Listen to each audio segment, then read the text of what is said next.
Bonjour, mon nom est Thomas Vasquez-Rojas, assistant de recherche au laboratoire de cyberjustice de l'Université de Montréal. Je vous remercie d'avoir rejoint les webinaires d'aujourd'hui.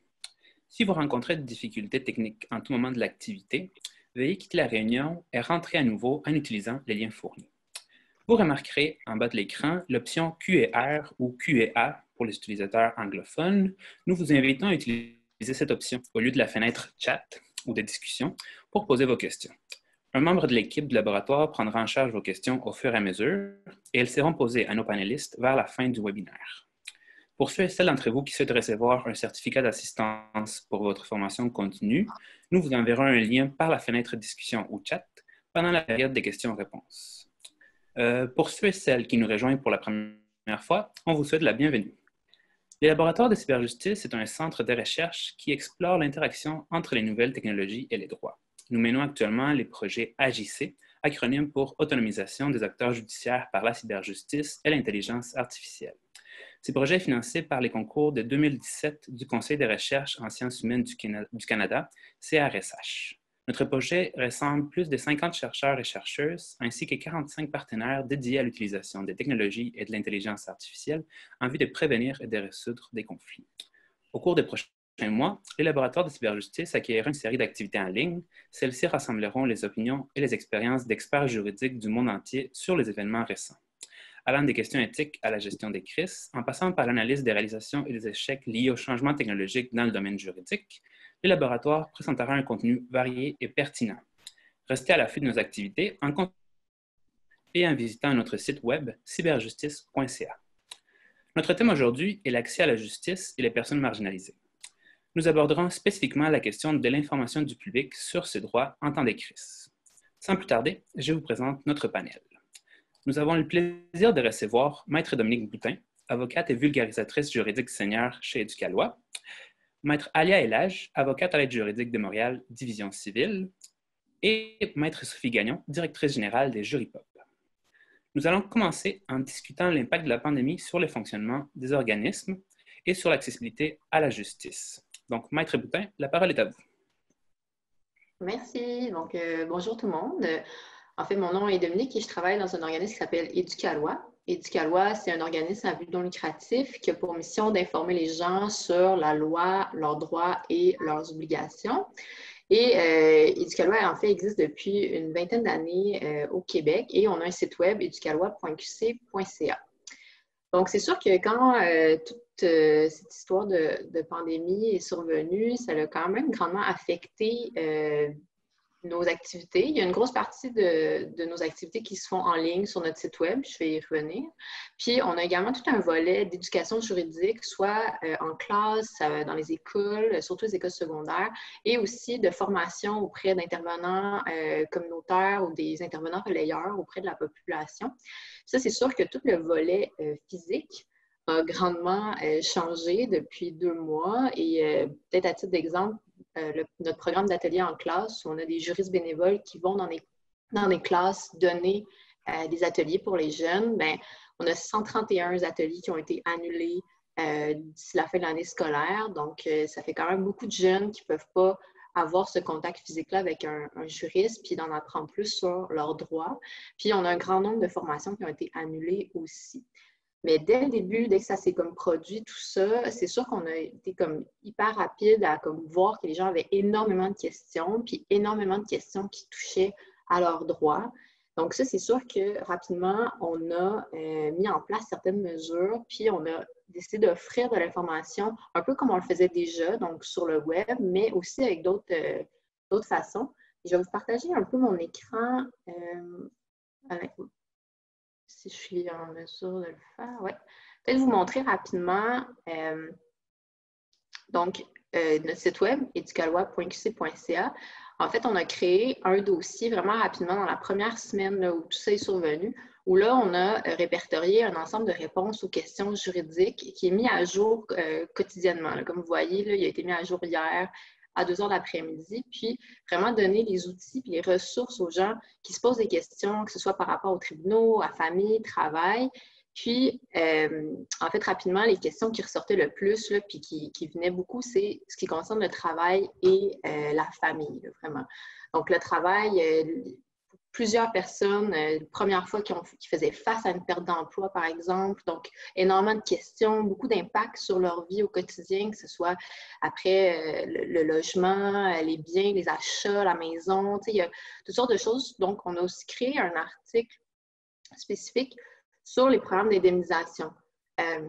Les gouvernements étaient assez rapides pour offrir différentes façons pour les gens d'obtenir de l'indemnisation, mais les situations sont vraiment multiples. Donc, on a vraiment la volonté de, selon la situation, de proposer aux gens quel programme d'indemnisation qui est disponible, puis de leur offrir de l'information spécifique pour ça, puis les ressources où aller.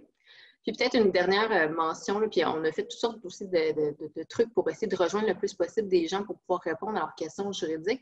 On a également une page Instagram qui a un public un peu plus jeune aussi pour essayer de rejoindre ce public de 15, 20, 25 ans, où là, encore là, on a fait des publications, ce qu'on appelle des stories, qui viennent vraiment rejoindre les jeunes pour répondre à leurs questions par rapport à des situations qu'ils pourraient vivre à la maison, par rapport au travail aussi et tout ça. Donc, vraiment, c'est toutes sortes de trucs qu'on a mis en place chez Éducalois pour s'assurer de vraiment informer les gens. Peut-être rapidement quelques statistiques. Notre article sur les programmes d'indemnisation dont je vous ai montré, il a été consulté depuis début avril environ 75 000 fois. Donc, c'est comme beaucoup de gens qui consultent notre site web, qui recherchent de l'information pour se retrouver là-dedans. Donc, ça fait comme un petit topo de la situation chez Éducalois puis comment on s'est adapté par rapport à la situation actuelle.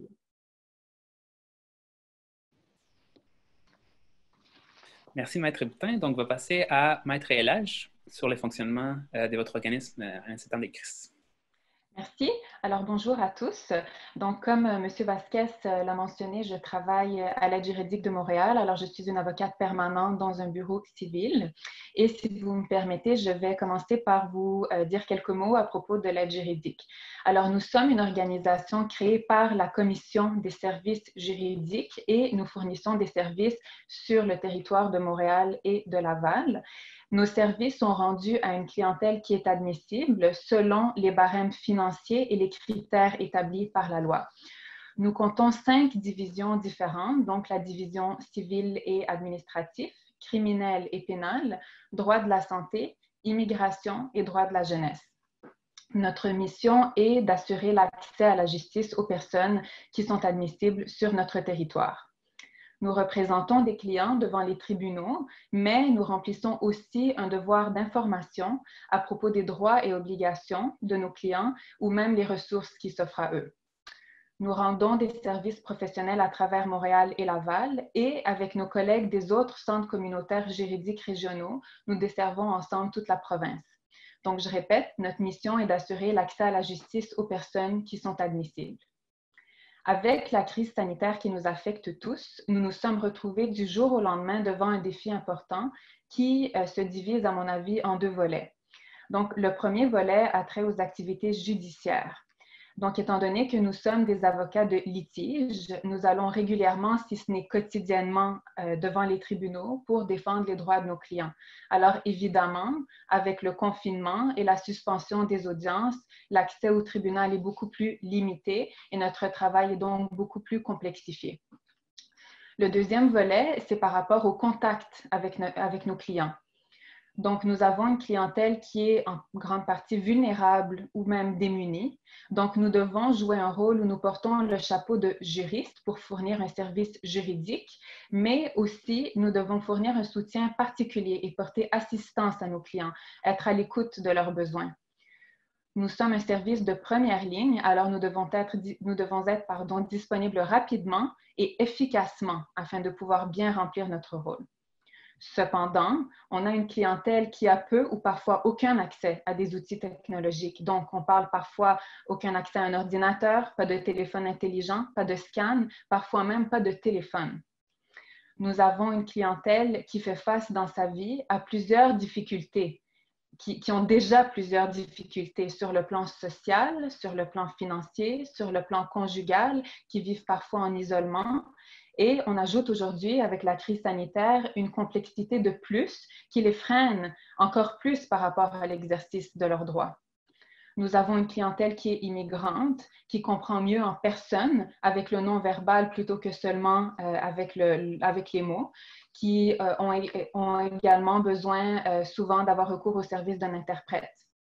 Nous avons une clientèle qui est vulnérable, qui, à défaut de notre présence, parfois n'aurait même pas accès à nos services. Je pense par exemple à la clientèle autochtone, donc le volet plus culturel, ou encore par simple choix, comme il y a beaucoup de personnes à qui nous avons offert des services à distance et qui ont tout simplement refusé.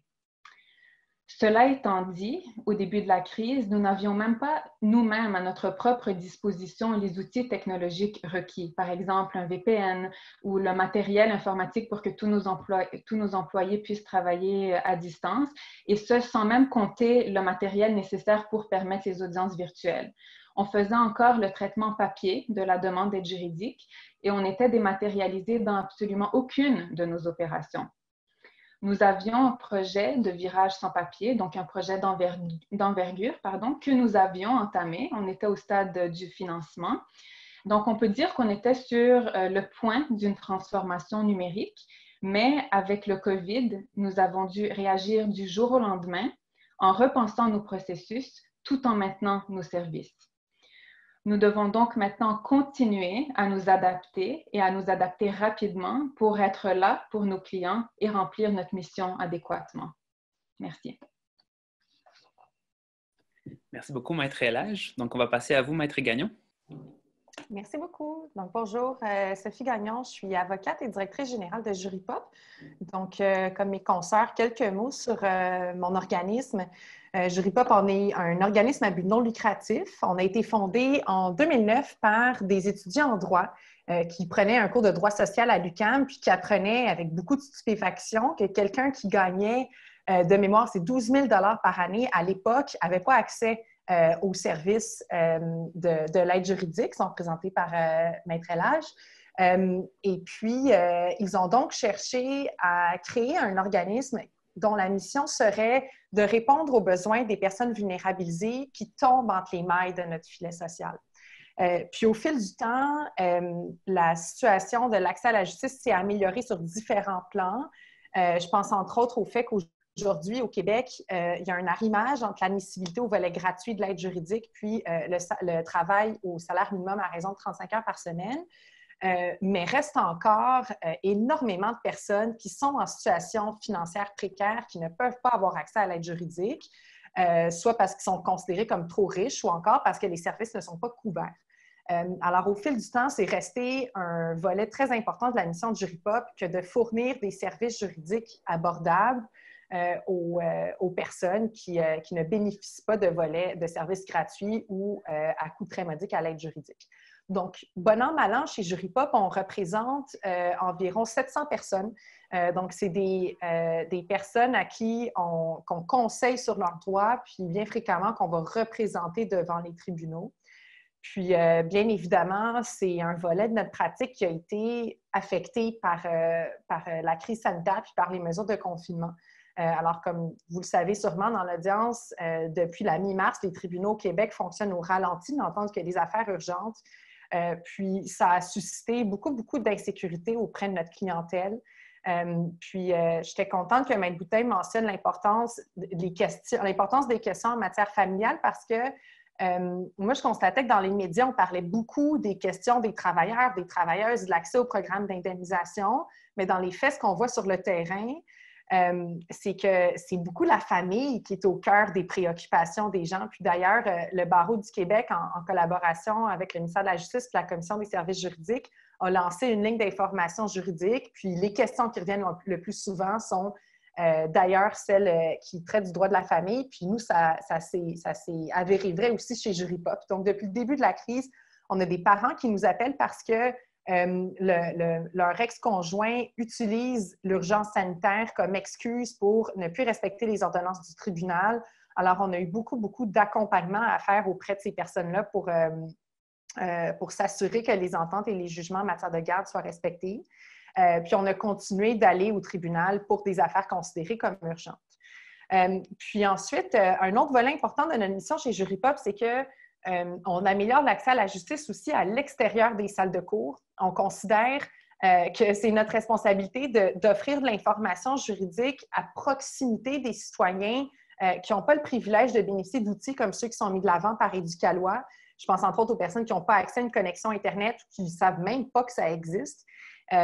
Donc, on devait, dans 2 semaines, lancer un de nos projets d'été qui s'appelle les juristes urbains. Donc, on a des avocats, des avocates, des notaires l'été qui prennent d'assaut les parcs de Montréal, qui rencontrent des gens au coin de leur rue pour les informer de leurs droits. Puis, bien évidemment, c'est un projet qui va devoir être interrompu pour cet été. Puis, c'est déplorable parce que c'est des initiatives qui nous permettent de rejoindre des gens qui, autrement, tombent entre les mailles du système. Moi, l'an dernier, j'avais rencontré quelqu'un qui avait reçu un avis d'expulsion de son logement qui était illégal, puis il n'aurait jamais eu le réflexe d'aller consulter des outils en ligne ou d'appeler, d'aller voir des cliniques juridiques dont il ne connaissait pas l'existence. C'est vraiment parce que par hasard, on se trouvait au coin de sa rue qu'il a pu parler à un avocat. Puis ça, il faut que je vous avoue que c'est vraiment une préoccupation qu'on a, à savoir comment va-t-on pouvoir continuer d'aller à la rencontre de ces personnes-là qui n'ont pas accès à Internet, qui n'ont pas accès parfois même au téléphone. Alors, on se creuse les méninges très fort chez Juripop pour continuer de réfléchir à ça. Et puis, j'aurai l'opportunité d'en parler un petit peu plus tard, mais on a, nous aussi, évidemment, transporté sur le web certains de nos projets. Je pense, entre autres, à des ateliers de prévention sur le harcèlement du travail. On a fait des ateliers qui habituellement se font en personne. On les a transportés sur le web. Puis, il y a certaines audiences pour lesquelles ça fonctionne très bien, puis on en est très fiers. Alors, voilà un aperçu de ce qu'on a fait dans les dernières semaines. Merci beaucoup, Maître Gagnon. On va passer à la période de discussion. Je vais commencer avec une question concernant les mesures prises par le ministère en matière de justice. Je pense notamment à la mesure d'assouplissement des paiements des honoraires pour les avocats acceptant les mandats d'aide juridique ou encore, comme vous avez mentionné, la clinique téléphonique d'assistance juridique. Mesures favorisent effectivement l'accès à la justice pour les groupes marginalisés. Est-ce qu'il y aurait d'autres mesures qui pourraient être prises aussi pour favoriser l'accessibilité? On va commencer avec vous, Maître Boutin. Ben oui, en fait, moi, j'ai été quand même assez... c'était tellement incroyable qu'est-ce qui a pu être fait malgré tout en tellement peu de temps. La clinique juridique de toutes sortes d'organisations, le Barreau du Québec, la Commission de services juridiques, le CAEJ, les avocats, tout ça s'est mis en place super rapidement. Même chose pour le nombre de mesures. Fait que vraiment, là, moi, je salue la vitesse, puis l'efficacité, puis la volonté de tout le monde dans le milieu juridique de vraiment s'être mobilisé pour offrir un soutien à la population dans les circonstances. Ça, c'est assez incroyable. Mais c'est sûr que, toutes les autres panélistes l'ont mentionné, il y a toujours un enjeu de rejoindre des gens qu'on a quand même déjà à la base de la difficulté à rejoindre, tu sais, puis il faut que les gens les connaissent, ces mesures-là. Tu sais, c'est assez incroyable d'avoir mis sur pied autant de choses en si peu de temps, mais des fois, on reste dans notre milieu, on les connaît entre juristes, tout ça, mais il faut vraiment sortir, décloisonner, puis c'est vraiment d'informer les gens sur le fait que cette ressource-là existe, puis que ces gens-là se rendent compte aussi que ces mesures-là les concernent également. Tu sais, que c'est à eux de prendre conscience que ce qu'ils vivent, en fait, c'est une situation qui peut être juridique. Ce n'est pas un réflexe que tout le monde a, puis c'est beaucoup dans notre travail d'éducation juridique de revenir à comment je reconnais qu'est-ce qui m'arrive. Il y a un volet juridique, il y a des impacts juridiques, que je peux avoir des ressources qui peuvent m'accompagner, qui peuvent m'aider là-dedans. Puis ce que Maître Gagnon mentionnait sur cette personne qui avait cet avis, qui n'est même pas... Puis ça arrive tellement souvent avec tellement de gens qu'on rencontre, ça, cette situation-là qui pour eux est juste la vie de tous les jours, mais qu'en fait, il y a quand même des gros impacts juridiques souvent. Donc, c'est toujours dans cette même logique qu'il y a des initiatives incroyables, mais c'est qu'elles doivent être connues davantage. On doit aller chercher les gens vraiment là où ils sont pour qu'ils sachent que ces mesures-là existent et qu'elles les concernent, en fait.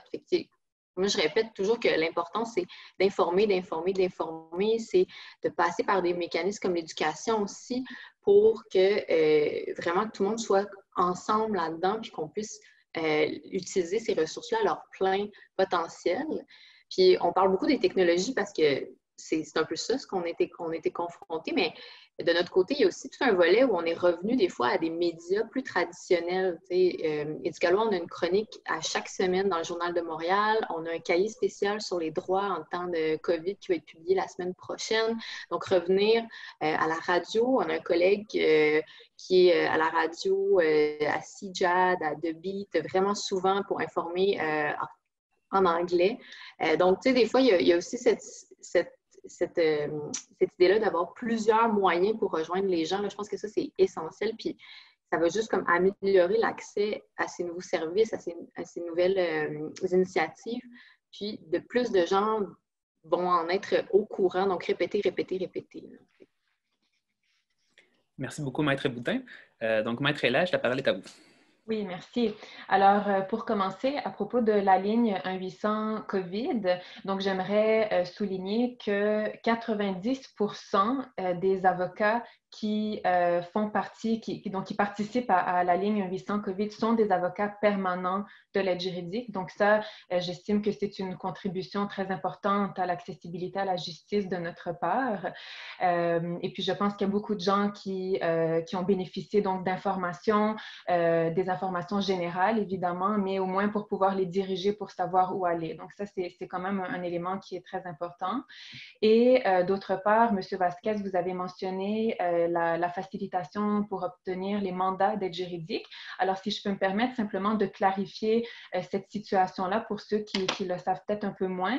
Alors, un justiciable peut choisir d'être représenté par un avocat permanent de l'aide juridique, comme moi, par exemple, ou encore par un avocat de pratique privée, moyennant l'émission d'un mandat d'aide juridique. Alors, ce qu'on a constaté, c'est que pour les dossiers urgents, et quand je dis les dossiers urgents, ce sont les matières qui ont été qualifiées comme urgentes par la Cour.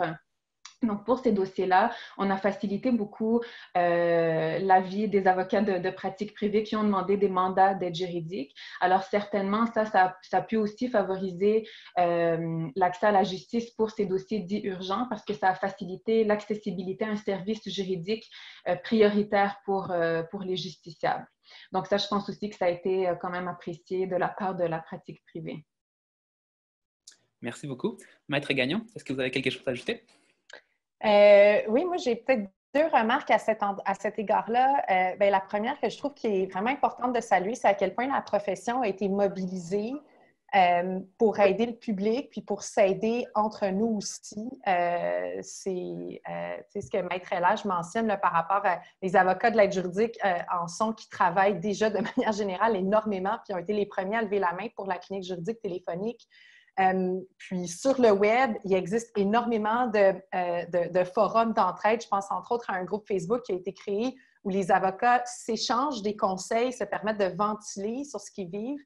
Je pense au chercheur Michael Lessard qui a réussi à recenser toutes les décisions importantes qui ont été prises en matière de droit de la famille pendant le premier mois de la pandémie, puis qui a écrit un article à ce sujet-là pour faire avancer les connaissances, pour s'assurer que tous les justiciables soient représentés par des avocats, des avocates dont les connaissances soient vraiment à jour. Donc ça, je trouve que c'est admirable. Puis, on parle souvent qu'en temps de crise, il y a un risque de dérapage quand il y a des solutions qui se veulent temporaires, mais qui restent permanentes. Bien, ça, j'espère que ce seront des solutions temporaires qui resteront permanentes puis qui seront positives. Puis la deuxième remarque que je voulais partager par rapport aux mesures prises en matière d'accès à la justice sont celles qui ont été prises par le ministère de la Justice en matière de violence conjugale. Nous, chez Juripop, je l'ai mentionné tout à l'heure, on fait beaucoup de droit de la famille. Malheureusement, quand on fait du droit de la famille, on est confronté à des enjeux de violence conjugale. Nous, très tôt, on a été en contact avec des maisons, des centres d'hébergement sur le terrain. Et puis, elles étaient vraiment préoccupées par la nécessité de maintenir les centres d'hébergement exempts de contamination, parce que la dernière chose qu'ils voulaient faire, c'était de fermer. Donc, elles se sont trouvées contraintes d'adopter des politiques sanitaires très strictes qui prévoyaient que toute personne qui quitte un centre d'hébergement ne pourrait plus y revenir. Donc, ça faisait en sorte que les mères qui s'y trouvaient, qui suite à une entente ou à un jugement, étaient en garde partagée, bien là, devaient choisir entre respecter l'entente ou le jugement et ne plus voir son enfant ou encore défier l'entente ou le jugement. Et puis, le ministère de la Justice a été très, très proactif pour émettre une directive qui permettait aux femmes qui se trouvaient en centre d'hébergement de garder les enfants avec eux malgré l'existence d'une ordonnance d'un tribunal ou d'une entente à l'effet contraire. Donc, c'est du jamais vu qu'un ministère de la Justice permette à des personnes de faire fi des conclusions du tribunal comme ça, mais les circonstances l'exigeaient. Puis, bien honnêtement, je pense que c'est une décision qui a permis de sauver des vies et de protéger de la santé mentale. Et puis, là où on se questionne, par contre, c'est sur les mesures qui vont pouvoir être prises concernant le retour à l'école. Donc, ça aussi, là, on l'a vu dans les dernières semaines, on a reçu énormément d'appels de la part de parents séparés qui ne s'entendent pas sur le retour à l'école. Puis, ça inclut des parents qui ont la garde exclusive, entre autres des personnes victimes de violences conjugales, mais la décision de retourner à l'école ou non en est une qui relève de l'autorité parentale et qui doit donc être prise par les deux parents, ce qui peut être utilisé comme un levier de pouvoir là, de la part d'un abuseur. Donc, on réfléchit là, en collaboration avec le ministère de la Justice à comment on peut aider ces personnes-là. Mais somme toute, je trouve qu'il y a eu beaucoup de solidarité de la part de la profession et de nos décideurs pour protéger les personnes les plus vulnérables. Merci beaucoup. Donc, vos réponses étaient très intéressantes. Je vais passer tout de suite au thème numéro 2. Donc, on va discuter technologie dans les mesures prises afin de maintenir l'offre de vos services et d'assurer l'information du public. Notre première question sera: est-ce que vous avez introduit des nouveaux outils technologiques ou est-ce que vous avez adopté des nouvelles pratiques avec des outils que vous utilisiez déjà au sein de votre organisme afin de maintenir votre service? Et une sous-question par rapport à ça serait comment est-ce que le public a réagi par rapport à ces nouvelles mesures ou ces nouveaux mécanismes que vous avez mis en place? Donc, Maître Boutin, on va commencer avec vous. Oui, bien, en fait, j'ai déjà glissé un mot là-dessus. C'est sûr qu'il y a une partie de la mission d'Éducalois qui se passe déjà en ligne. Donc, notre site Web, c'est un site Web qui est devenu incontournable en termes d'informations juridiques. Donc, chaque année, on a environ 4,5 millions de visites sur notre site. Donc, qu'on maintient constamment à jour aussi. On est une gang d'avocats, on travaille constamment sur notre site Web. Donc, c'est sûr que ce bout-là, ça ne l'a pas influencé. Ça a été comme un véhicule, en fait. Notre site Web, on a pu l'utiliser pour faire des articles, des actualités, des trucs plus permanents, sur aussi des articles qui sont hyper consultants. En ce moment, on pense à l'article sur l'assurance-emploi. Les gens ont beaucoup de questions. On a ajouté un bandeau en mentionnant que la COVID faisait en sorte que certaines règles étaient un peu différentes, etc. Donc, on a grandement utilisé notre site Web pour qu'il soit encore plus pertinent pour les gens dans les circonstances. Également, les réseaux sociaux sont incontournables. Donc, notre page Facebook, notre page Instagram que je vous ai montrée. On a fait un live sur Facebook aussi. On a environ 120 personnes qui étaient présentes en live et qui étaient rediffusées par la suite.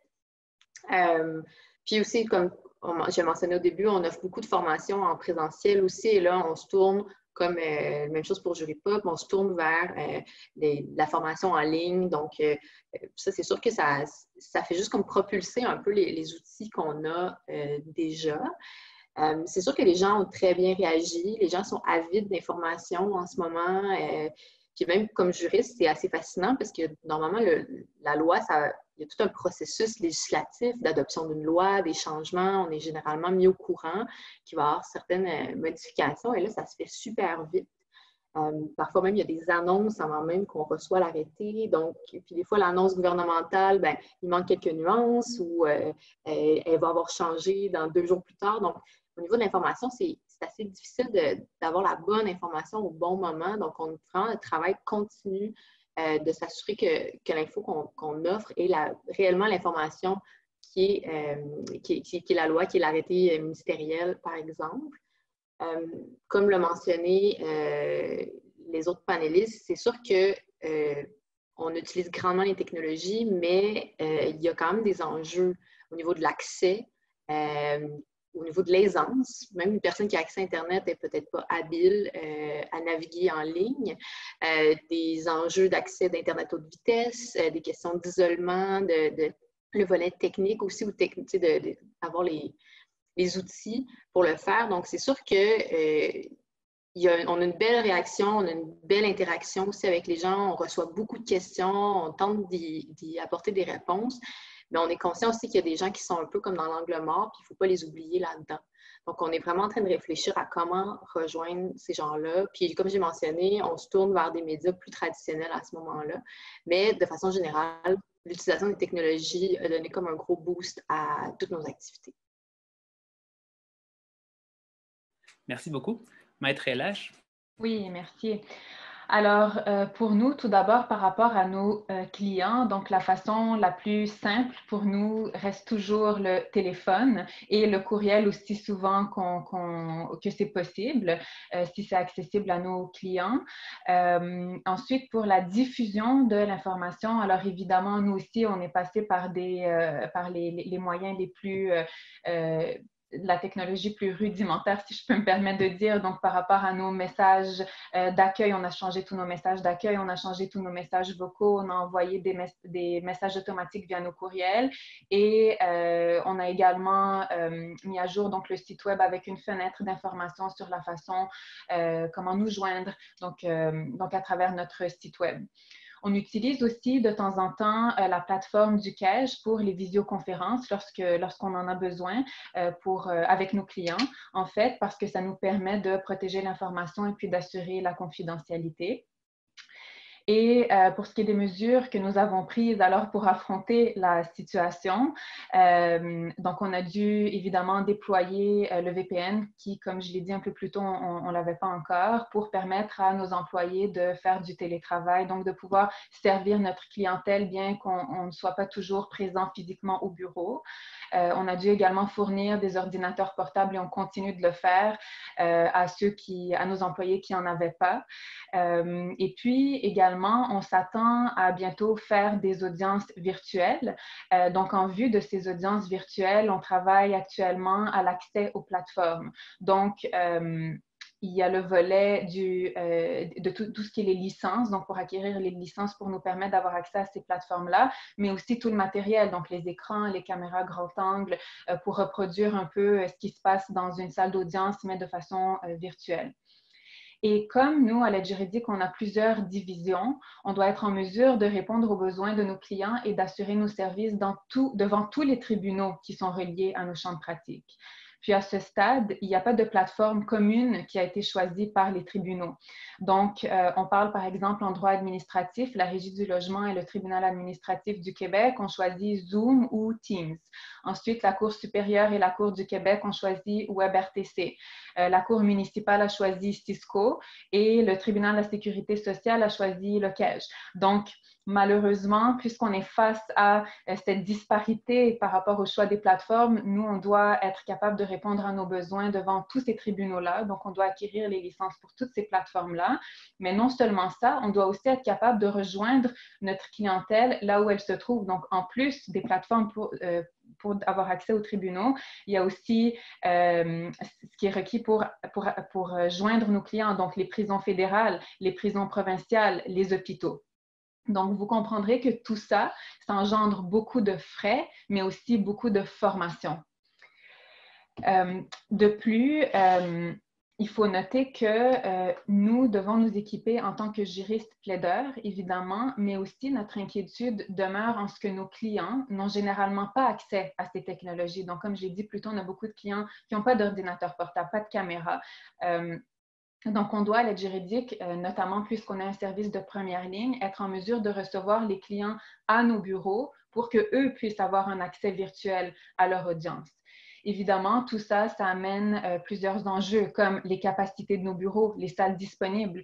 On a des divisions où tous les avocats du bureau ont à chaque jour des audiences, si ce n'est pas plusieurs audiences. Donc, on n'a pas nécessairement la capacité dans nos bureaux pour accueillir tous ces gens-là en même temps.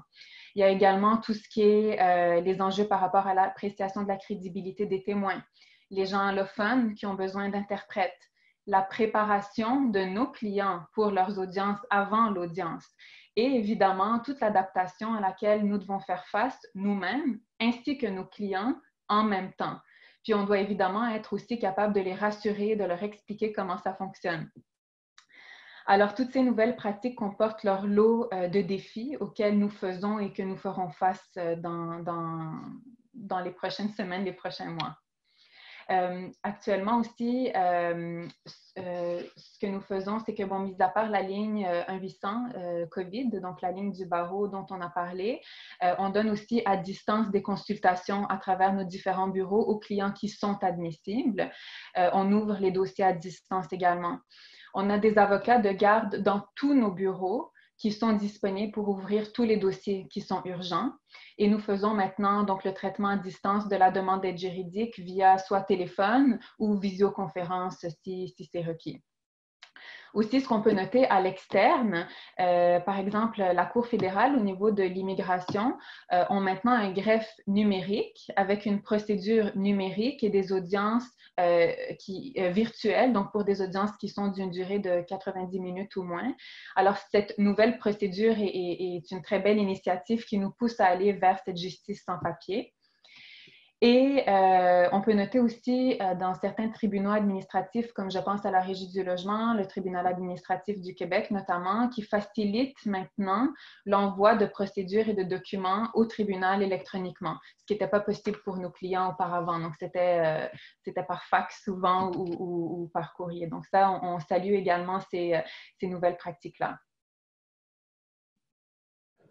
Merci beaucoup. Donc, Maître Gagnon, sur l'utilisation des technologies et la réaction du public. Donc, un peu comme Maître Ella, je vais peut-être parler de notre adaptation interne, puis après ça, quant au service à la population. Donc, pour ce qui est de notre adaptation interne, c'est sûr que nous, on a le privilège d'être une petite équipe. On est une vingtaine chez Juripop, puis quand on est un OBNL, on n'a comme pas le choix à la base d'être ultra efficace et créatif. Ce qui fait en sorte que nous, on était très bien équipés là, pour faire le saut au télétravail. On avait déjà une culture de télétravail, donc on a été en mesure de faire suite à la demande du gouvernement dès le 12 ou le 13 mars. Toute l'équipe a été en télétravail dès ce moment-là. Et puis, on avait développé dans la dernière année une culture de travailler sans papier. Donc, l'entièreté de nos dossiers était accessible en ligne. Puis ça, on était vraiment privilégiés d'avoir terminé cette transition-là l'année dernière. Ça a énormément facilité notre travail. Puis je me permets de m'écarter peut-être un petit peu de notre propos puis de vous partager une bonne pratique qu'on a mis en place dans notre gestion interne qui nous apporte beaucoup de bien-être là, en ces temps où la santé mentale de tous et toutes est fragile. On a mis en place une réunion matinale où on fait un tour de table virtuel. Ça dure une trentaine de minutes. Puis on répond chacune à 3 questions. Donc, on commence par dire comment on se sent. Puis ensuite, on dit ce qu'on a prévu pour la journée, puis on finit en disant une chose à laquelle on a hâte.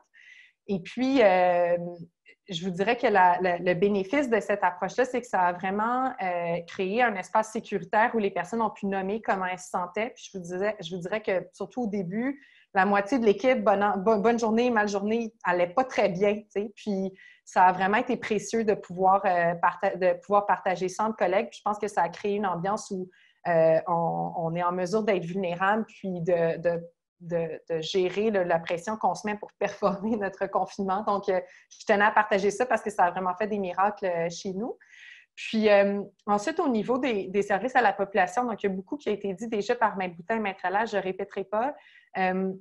Mais de notre part, ce qu'on voit qui est très positif, c'est l'utilisation de la technologie pour les tâches qui relèvent vraiment de la pratique de l'avocat, de l'avocate. Donc, enfin, on peut déposer des documents en ligne. On n'a pas besoin de se déplacer en personne. En matière d'accès à la justice, ça a vraiment un impact pour les clients. Ça fait moins de coûts, ça nous permet de prendre plus de dossiers. Donc, ça, c'est vraiment extraordinaire.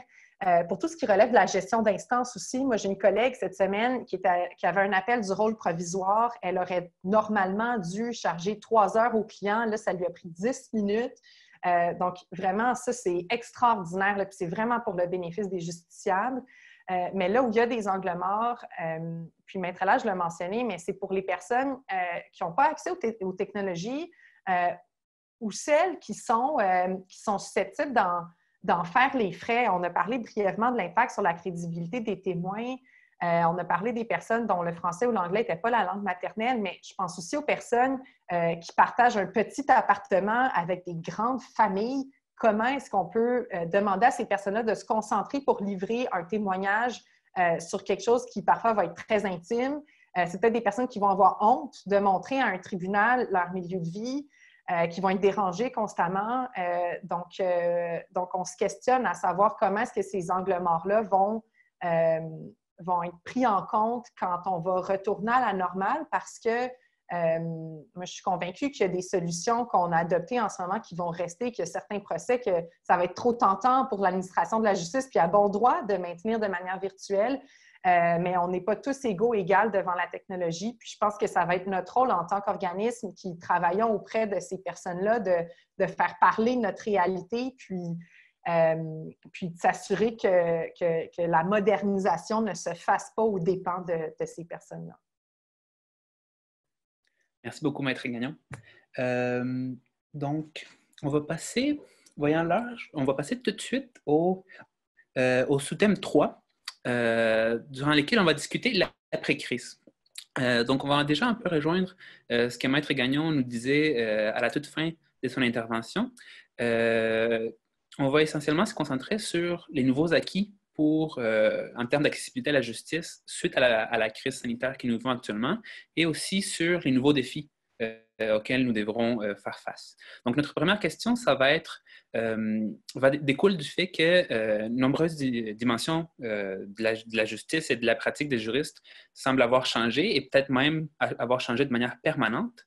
Donc, la question, c'est, est-ce que vous croyez que la situation actuelle redéfinit ce qui signifie l'accessibilité à la justice, ou encore ce qui signifie aussi d'être une personne marginalisée aujourd'hui? Donc, Maître Boutin, la parole est à vous. Oui, bien, au niveau de l'accès à la justice, je trouve ça incroyable, les initiatives puis l'accélération de certains processus qui étaient déjà mis en œuvre, là, juste le tribunal sans papier, pouvoir déposer des documents de façon électronique et tout ça, c'était des choses qui étaient déjà commencées à être en place, mais là, qui ont été accélérées. Fait que c'est certain que toutes ces nouvelles initiatives-là, ces changements, ça a un impact sur l'accès à la justice, puis ça emboîte le pas à un nombre de transformations qui vont avoir lieu dans les prochaines années. Mais c'est sûr que l'accès à la justice n'est pas limité à l'accès aux tribunaux. Et des fois, ce terme-là d'accès à la justice, c'est un peu un terme fourre-tout. Qu'est-ce que c'est la justice? C'est une grosse question fondamentale cet après-midi, mais puis la justice peut prendre vraiment différentes formes pour tellement de gens aussi. Et puis là, avec tout ce qui se passe, ben, il y a une espèce il y a beaucoup de choses qui se passent en même temps. Donc, c'est sûr que on espère qu'on va garder le meilleur pour la suite, puis qu'on soit en mesure, comme le mentionnait Maître Gagnon, qu'on soit en mesure de s'assurer que ces transformations-là du système de justice, ces transformations-là de la justice perdurent pour inclure le plus de monde possible et qui ne créent pas d'angle mort, comme on l'a mentionné. Puis, c'est sûr qu'il y a tout le volet aussi de, quand on pense que là, en ce moment, les tribunaux sont au ralenti, il faut trouver des solutions et tout ça, mais c'est sûr qu'en temps normal, les gens n'utilisent pas que les tribunaux non plus. Donc, ils vont négocier avec quelqu'un, ils vont faire valoir leurs droits, ils vont remplir un formulaire, ils vont faire toutes sortes de choses de façon comme individuelle ou en famille pour s'assurer faire valoir leurs droits ou d'obtenir ce qu'ils ont besoin, puis ce quoi ils ont droit. Puis, tu sais, ça fait juste nous rappeler l'importance de pouvoir accompagner ces personnes-là dans ces processus-là qui ne sont pas que dans les tribunaux. Au niveau de l'information, il faut une information qui est fiable, accessible. Il faut des organisations, des gens qui peuvent prendre cette information-là puis la transmettre à d'autres, qui peuvent accompagner aussi. Puis, ça, je n'ai pas de réponse comme 100% claire, mais c'est sûr que moi, je vois des transformations qui sont hyper positives, mais je vois aussi plusieurs enjeux. Puis, je pense que c'est important de ne pas les mettre de côté, ces enjeux-là, pour la suite. T'sais. Puis, ça va faire en sorte que notre accès à la justice puis l'amélioration de la justice va prendre une forme qui est beaucoup plus globale puis qui ne se limite pas aux tribunaux pour justement renforcer la capacité du justiciable, du citoyen, de la personne qui est face à une situation, à pouvoir la prendre en charge puis à agir. T'sais. Donc, il ne faut pas oublier non plus tout le volet de comment une personne reçoit une situation juridique puis comment elle agit au travers de ça. Puis là, en ce moment, j'ai comme encore plein de questions, mais je pense que dans les prochains mois, les prochaines semaines, les prochaines années, ça va venir, puis il ne faut pas, c'est ça, écarter le volet hors tribunaux quand on parle de l'accès à la justice, parce que c'est vraiment essentiel pour un accès à tous et toutes à quelque chose de plus juste. Maître Boutin. Donc, Maître Elage sur une possible redéfinition de l'accessibilité à la justice et aussi des personnes marginalisées. Mm-hmm. Donc, selon moi, c'est certain que la situation actuelle va redéfinir nos façons de faire telles qu'on les connaît aujourd'hui parce que les pratiques ne seront tout simplement plus les mêmes. Donc, le passage virtuel est un passage qui, d'après moi, est obligé, mais ça correspond à un travail de plusieurs années que nous devons maintenant faire aujourd'hui et en quelques semaines. Donc, évidemment, ces nouvelles pratiques vont éventuellement nous permettre de sortir des limites matérielles qui, aujourd'hui, ou si je peux me permettre de dire hier, posaient problème. Donc, on parle des capacités physiques des tribunaux, les capacités des salles d'audience, l'accès, l'envoi des documents, mais il y a un bémol important. C'est sûr que nous sommes enthousiastes et nous sommes pour la technologie, mais il ne faut surtout pas oublier ceux qui n'y ont pas accès. Donc, cette redéfinition de l'accès à la justice ne doit pas être faite au détriment des personnes. C'est sûr qu'il y a une urgence d'agir. Cette urgence est certainement affirmée aujourd'hui avec la crise sanitaire, mais il ne faut pas oublier le justiciable qui, lui, est un être humain et c'est pour lui que nous faisons ces changements. Donc, ce n'est pas pour les avocats, ce n'est pas pour les tribunaux. C'est vraiment pour assurer les intérêts du justiciable parce que c'est pour lui que nous rendons justice. Donc, pour définir ou redéfinir l'accessibilité à la justice, il est très important de mettre le justiciable au cœur du projet parce que c'est lui qui doit sentir qu'il a accès à la justice. Puis en ce moment, on fait de grands pas, mais on les fait rapidement et il ne faut pas aller trop vite parce qu'il ne s'agit pas ici tout simplement d'adopter ou d'implémenter une technologie. Il faut d'abord et avant tout repenser nos façons de faire, simplifier nos processus, optimiser évidemment nos processus et ensuite, il faut implanter la technologie. Donc, évidemment, ce n'est pas un travail qui va se faire en silo, ce sera une collaboration entre plusieurs entités pour assurer qu'il y ait, on l'espère, une harmonie entre nos façons de faire et nos processus et la technologie va nous venir en support pour pouvoir servir notre clientèle adéquatement.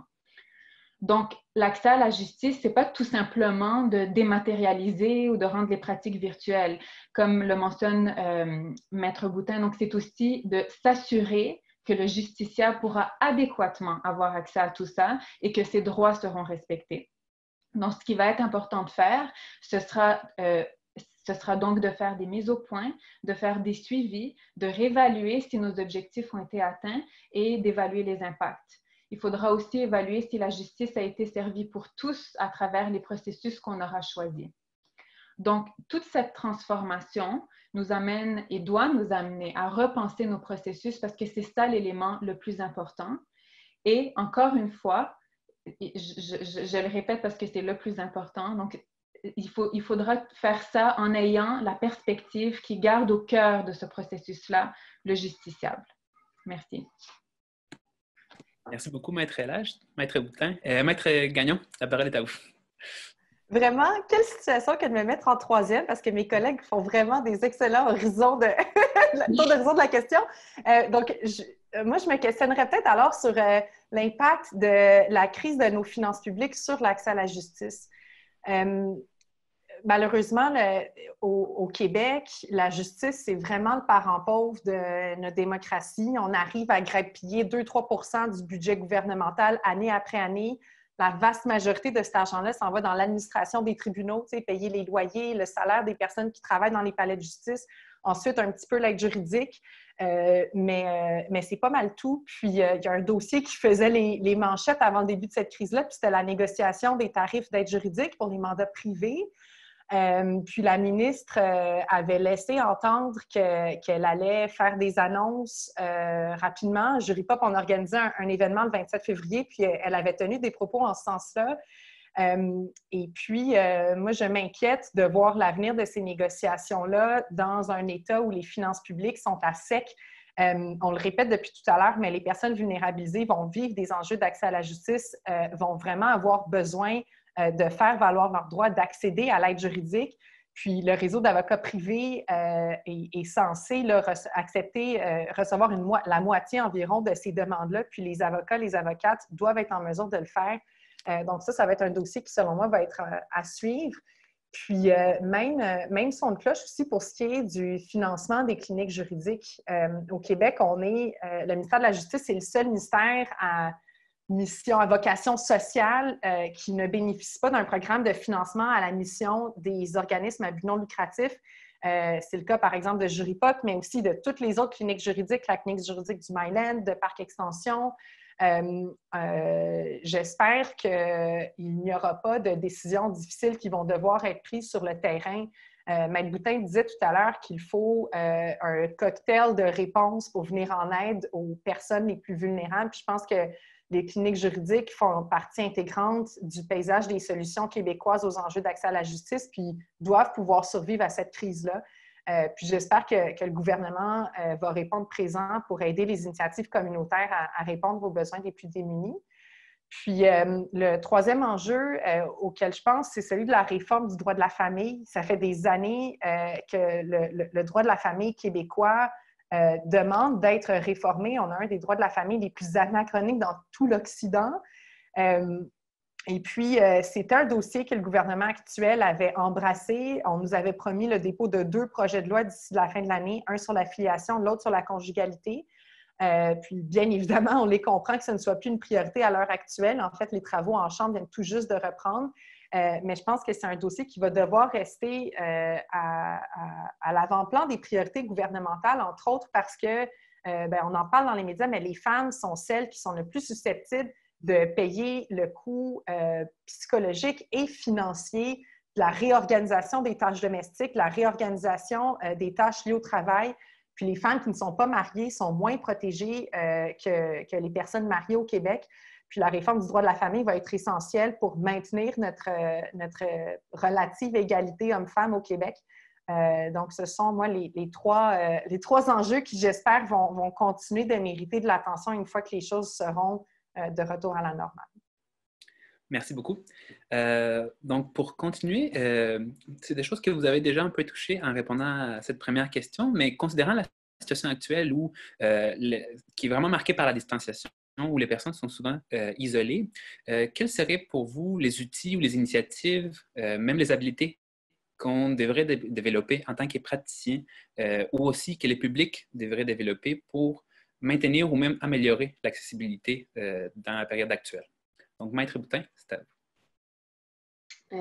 Oui, j'aborderais, parce qu'on a déjà parlé un peu des technologies, des différentes initiatives, mais un volet qui nous est cher à Éducalois quand même, c'est toute la question de l'éducation juridique, en fait. Puis, souvent, une personne est confrontée à un problème juridique, elle va se poser beaucoup de questions, elle va peut-être même pas nécessairement savoir vers quelles ressources elle doit se tourner. Puis en fait, quand on parle d'éducation juridique, c'est pas juste une question d'avoir les connaissances puis de connaître sous le bout de ses doigts c'est quoi le délai dans lequel on peut mettre fin à un bail. De développer notre empowerment juridique, c'est vraiment d'avoir, oui, certaines connaissances, mais aussi beaucoup des compétences puis des attitudes pour reconnaître une situation juridique, pour avoir comme des éléments, des clés pour comment on peut répondre à ça. Puis tu sais, ça peut prendre toutes sortes de formes, ces compétences et ces attitudes-là, mais c'est juste une confiance dans le système de justice, c'est savoir négocier, d'être en mesure d'organiser ses papiers, de savoir lesquels on doit conserver. Tu sais, c'est des fois des tâches qui, en s'accumulant, font en sorte qu'une personne, lorsqu'elle va être confrontée à une situation, bien, elle va avoir plus d'outils.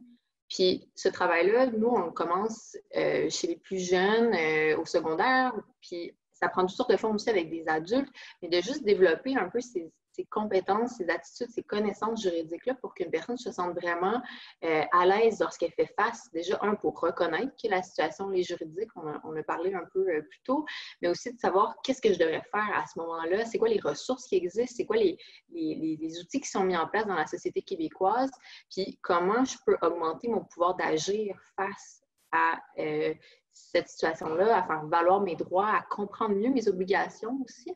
Et je pense qu'il y a ce volet-là aussi qu'il ne faut pas mettre de côté, tout ce qui est comme vraiment développer le pouvoir d'agir des gens. C'est pas juste au moment où ils reçoivent un avis d'exécution ou quelque chose de vraiment spécifique que là, ils vont agir. C'est qu'on puisse comprendre un peu toute cette société-là dans laquelle on vit, puis que le droit en fait partie, puis qu'ils ont ils peuvent contribuer à cette société-là, en fait. Je pense que c'est ce volet-là que je pense que je voulais apporter dans cette idée-là d'accès à la justice qui peut prendre cette forme-là pour le futur, de vraiment travailler sur cet empowerment juridique-là de tout le monde. Merci.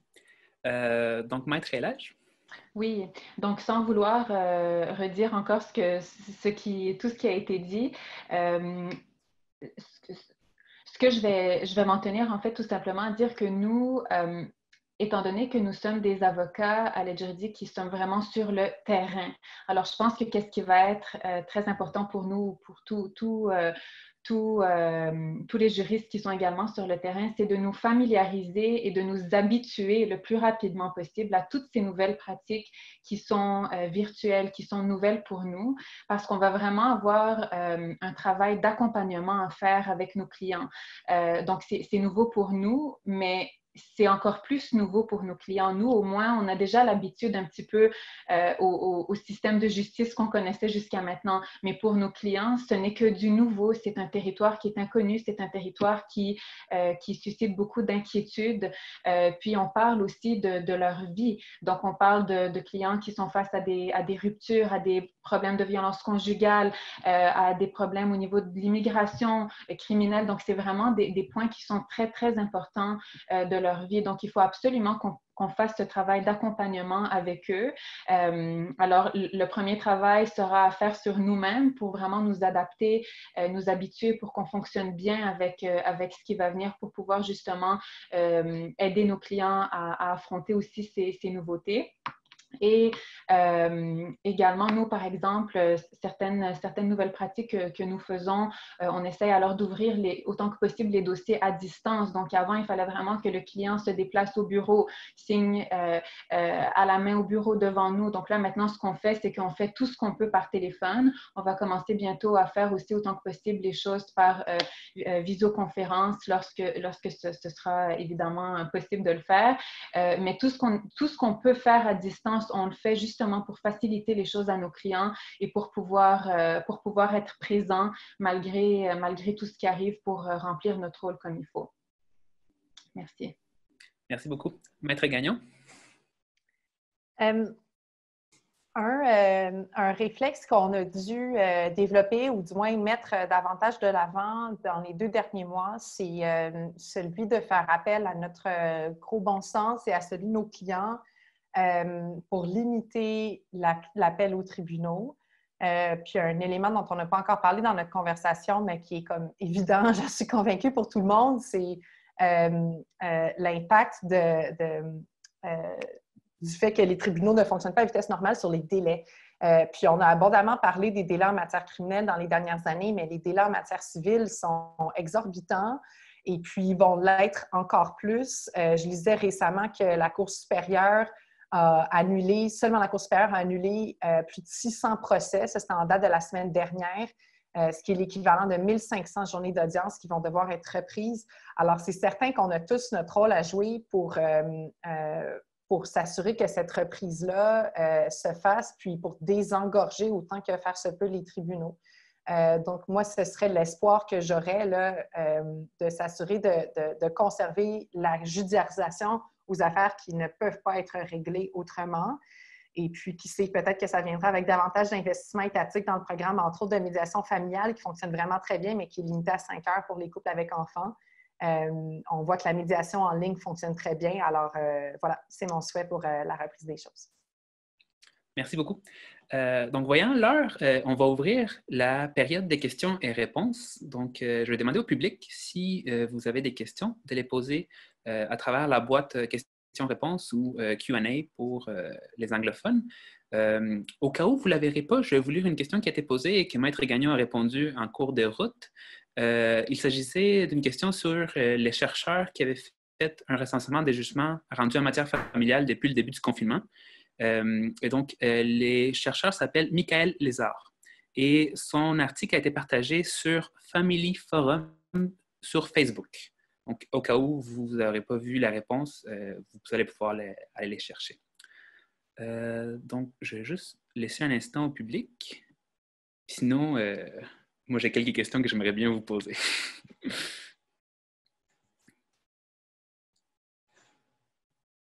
je vais m'élancer pour laisser le temps aux gens. En fait, ma première question, c'est lorsqu'on a commencé à discuter la question de l'introduction de la technologie dans votre pratique à travers la crise, vous avez mentionné beaucoup à quelque part certaines difficultés qu'on rencontrait, notamment dû au fait que c'était parfois des choses nouvelles pour nous d'avoir une nouvelle technologie à mettre en place ou un nouvel outil dont il fallait se servir. Alors, je me demandais quelle serait la place qu'on devrait laisser pour les parajuristes dans ces contextes-là. Et les parajuristes, ça pourrait être à la fois au niveau technique, mais ça pourrait être aussi les parajuristes en termes de soutien psychosocial. J'imagine qu'actuellement, il doit y avoir énormément de demandes à ce niveau-là aussi. Et ce sont des tâches que, en tant qu'avocate, vous-même, vous pouvez faire aussi. Maître Elage avait glissé un mot vers la fin aussi sur ces points, mais qu'il y a aussi un soutien de la part des parajuristes pour être très intéressant à ce niveau-là. Donc, je me demandais quelle était la place actuellement des parajuristes dans vos organisations et quelle serait une place souhaitable pour ces personnes-là pour l'avenir. Donc, je vous lance la question, vous pouvez la répondre à votre guise. Bien, moi, si vous voulez, je peux y aller parce que c'est un dossier sur lequel on a pas mal travaillé chez Juripop dans les 2 dernières années. En fait, il y a 1 an et demi, on a organisé un colloque sur l'accès à la justice dont le thème était le rôle des non-avocats comme levier d'amélioration d'accès à la justice. Puis on avait consacré un panel au complet sur les parajuristes. Puis moi, à l'époque, j'avais été vraiment surprise de constater à quel point le Québec, on était en retard sur la place qu'on offre aux parajuristes à travers le Canada.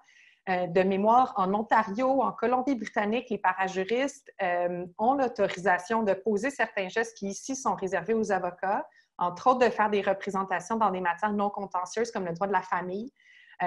Donc, les parajuristes sont définitivement des alliés.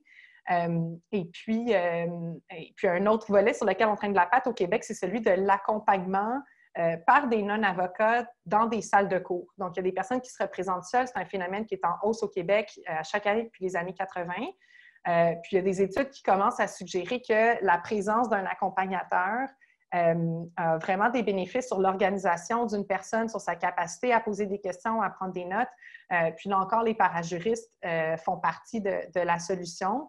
À voir si ça pourra être fait dans le cadre de la COVID-19, mais je pense qu'au Québec, du moins, il y a beaucoup de place pour ça. Le seul enjeu pratico-pratique que je verrais, c'est celui que je mentionnais tout à l'heure, à savoir que l'agenda législatif est complètement débordé puis que ça prendrait des modifications à la réglementation déontologique qui encadre la pratique du droit.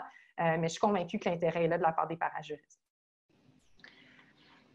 Merci beaucoup. Donc, oui, vous voulez ajouter quelque chose, Maître Elage? Oui, allez-y.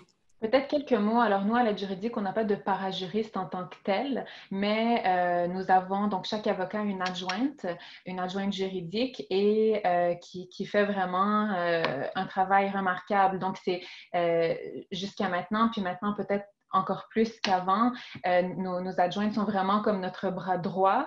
Notre travail ne pourrait pas être fait de la même façon sans elles, évidemment, parce que souvent, elles sont le premier contact avec le client, parce qu'en tant qu'avocat de litige, donc on est souvent devant les tribunaux, etc. Donc, les clients qui nous appellent, par exemple, ne peuvent pas toujours nous joindre immédiatement. Donc, nos adjointes sont toujours là pour répondre, pour essayer de rassurer les clients, etc.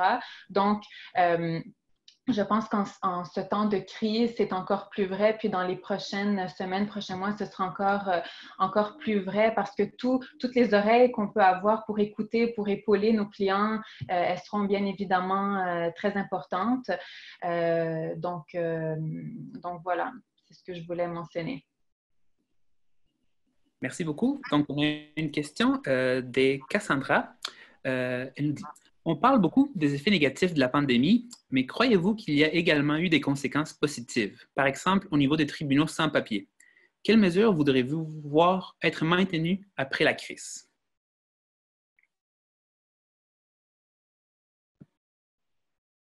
Est-ce qu'une d'entre vous aimerait prendre la question?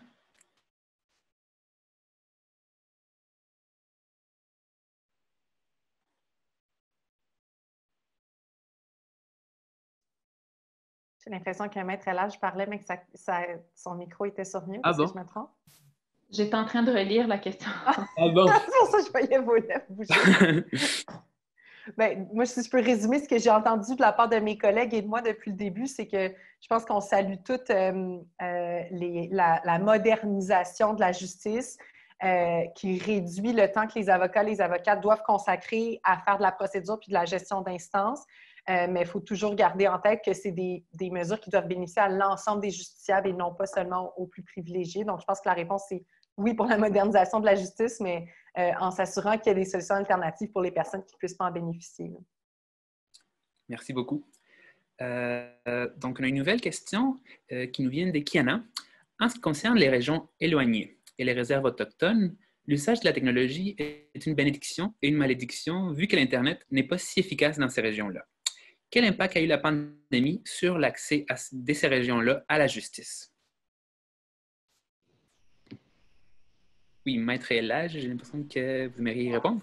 Écoutez, ce que je peux dire, c'est que c'est sûr que ça a eu un impact important parce que, bon, comme le mentionne la personne qui pose la question, donc ces personnes-là ont encore moins accès aux outils technologiques que les gens qui sont dans la région métropolitaine.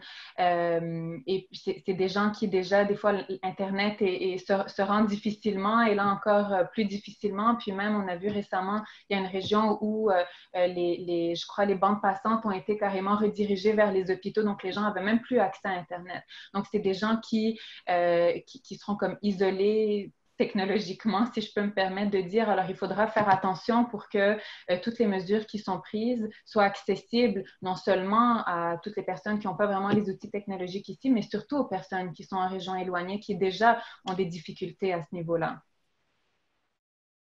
Merci beaucoup, Maître Elage.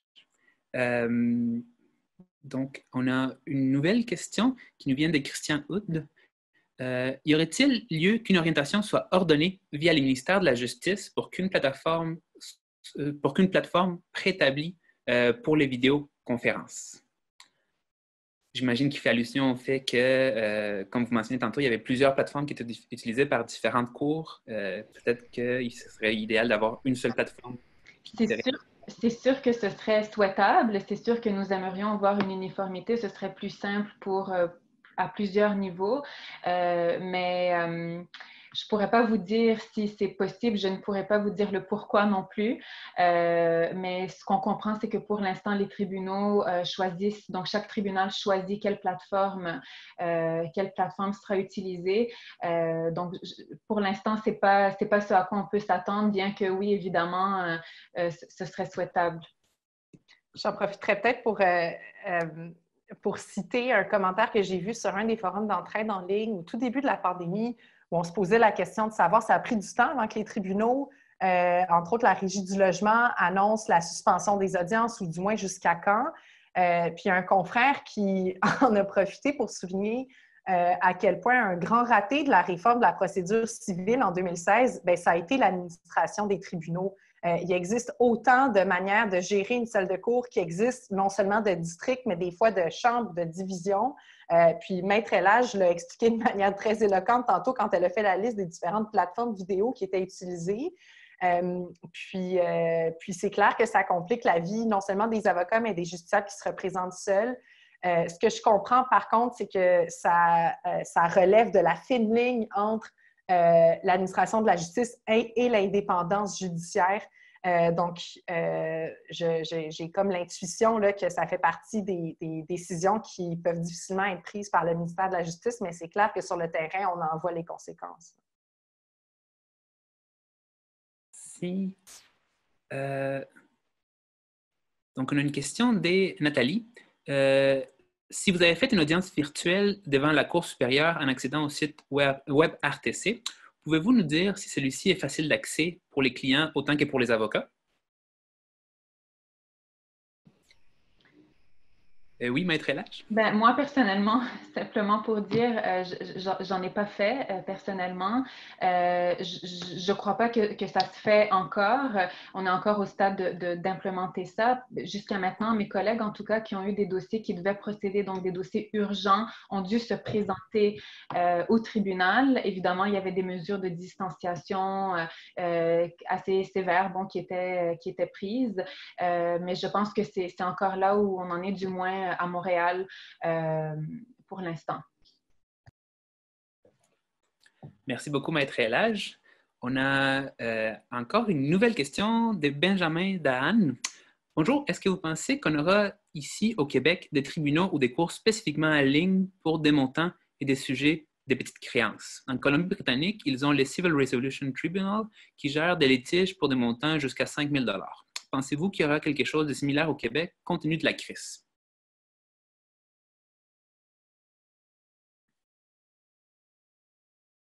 Ben, peut-être mentionner qu'au niveau des petites créances, il y a quand même eu déjà des efforts précédents la pandémie pour l'utilisation notamment d'un formulaire en ligne, puis de favoriser quand même le dépôt de documents ou le dépôt de la demande en ligne. Donc ça, c'est quand même des efforts qui avaient été mis de l'avant avant la pandémie.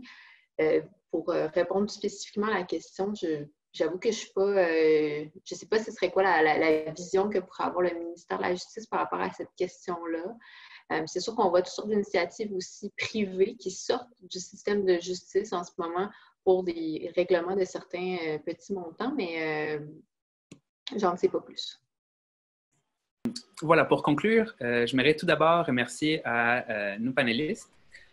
Comme je le disais, j'imagine qu'elles doivent avoir un horaire très chargé actuellement et elles ont malgré ça accepté notre invitation.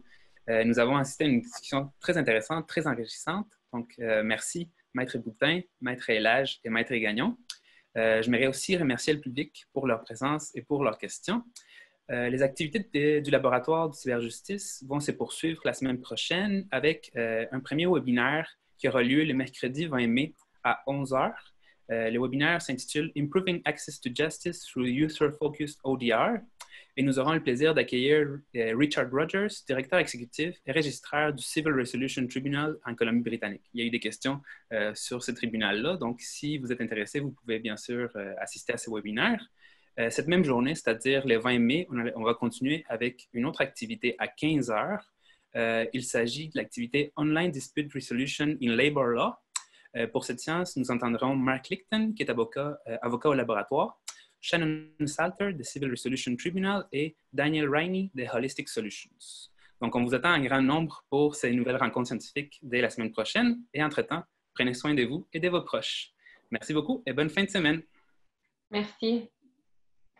Merci. Bonne journée.